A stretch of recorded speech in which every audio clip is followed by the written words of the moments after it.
Hello guys, welcome back to my mini blog. তো আজকে আবারও বেরিয়ে পড়েছিলাম মা, আমি আর বাবা। তো মায়ের আজকে প্রত্যেক উইকলি যে ইঞ্জেকশনের ডোজেসটা থাকে সেটারই আজকে দিন ছিল। তো মায়ের ডায়াবেটিক ডক্টরের wife doctor Dipa Saha, eye specialist, তো ওনাকে গিয়েই আজকে আমি দেখালাম। কিছুদিন ধরে আমার চোখে খুব ইরিটেশন আর রিচিং হওয়ার কারণেই দেখানো ওনাকে। তো উনি বললেন যে আমার চোখে ড্রাইনেস চলে এসছে প্রচণ্ড স্ক্রিন টাইম হাই হওয়ার কারণে। তো সেই অনুযায়ী আমাকে মেডিসিন প্রেসক্রাইব করে দিলেন।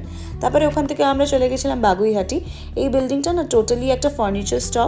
তো এখানে গিয়ে আমরা প্রথমে ফেডোরা ফার্নিচার্সে ঢুকেছিলাম, যেখানে বাবা কিছু ডাইনিং টেবিল ট্রাই আউট করছিল। এখানে পছন্দ হয়েছিল না এরকমটি না, খুব ভালো ভালো ডাইনিং টেবিল ছিল, বাট একই জাতীয় বেশিরভাগ ডাইনিং টেবিল ছিল। আমরা একটু ইউনিক কিছু খুঁজছিলাম, তো যার জন্য 4th ফ্লোরে আমরা ফার্নেস ফার্নিচারে আবারও চলে গেছিলাম, যেখানে আমাদের একটা ডাইনিং টেবিল খুবই চোখে লেগে যায়। আর আমরা ওখানে পেমেন্ট করে চলে আসি, আমাদের ডেলিভারিটা খুব তাড়াতাড়ি দিয়ে দেবে বলেছে।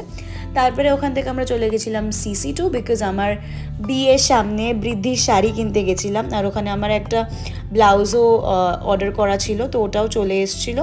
আর বৃদ্ধির শাড়িটা কিনে আমরা শপিং করে বাড়ি ফিরে এলাম। চলো আজকের জন্য এইটুকুই।